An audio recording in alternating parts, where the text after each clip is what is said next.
La Team France Export, elle répond à un besoin assez ancien auquel on n'avait jamais réussi à répondre efficacement, c'est celui du guichet unique.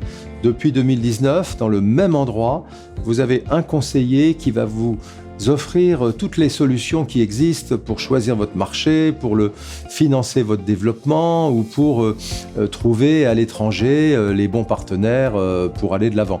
C'est vraiment une innovation qui était attendue et qui, à l'épreuve de la crise des derniers mois, s'est révélée encore plus nécessaire. L'accompagnement de la Team France Export s'adresse à toutes les entreprises de la région qui exportent un peu, beaucoup ou passionnément. En gros, ce sont 4300 entreprises qui sont suivies au quotidien par les 20 conseillers de la Team France Export. Mais bien entendu, on n'oublie pas non plus les novices, ceux qui n'exportent pas mais qui se posent des questions. Et on a mis en place tout un dispositif à travers ce qu'on appelle la plateforme des solutions de Nouvelle-Aquitaine, qui vous aide à obtenir des réponses à des questions qui vous titillent un peu quand vous vous demandez est-ce que l'export c'est pour moi.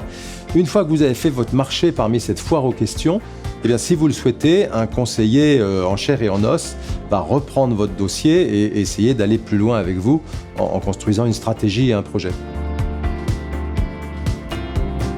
D'abord, il faut savoir que la Nouvelle-Aquitaine a plutôt mieux résisté que le reste de la France à la crise de 2020, qui a été terrible pour les exportations.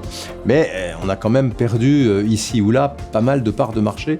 Et donc il était vraiment essentiel de repartir et de repartir avec un plan de relance, c'est-à-dire avec des moyens spécifiquement dédiés à l'action internationale. C'est ça qu'on a mis au point dès l'été 2020, avec d'abord la région, avec l'État et bien entendu, pour mettre ça en musique, la Team France Export. Et on a si bien réussi que un an après, on est revenu à peu près au niveau de 2019 en termes de nombre d'exportateurs pour la région, pour la France et en termes de chiffre d'affaires à l'export.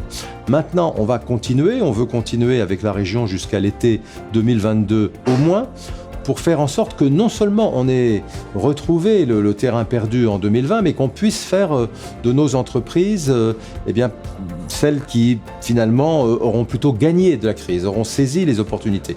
Parce que dans un monde qui change tellement, où tout est tellement turbulent, comme on le voit encore malheureusement ces jours-ci, il y a des coûts à gagner, il y a des opportunités à saisir, il y a des marchés qui n'existaient pas, qui se sont révélés, et c'est justement ça qu'on est en train de mettre à disposition des entreprises de Nouvelle-Aquitaine.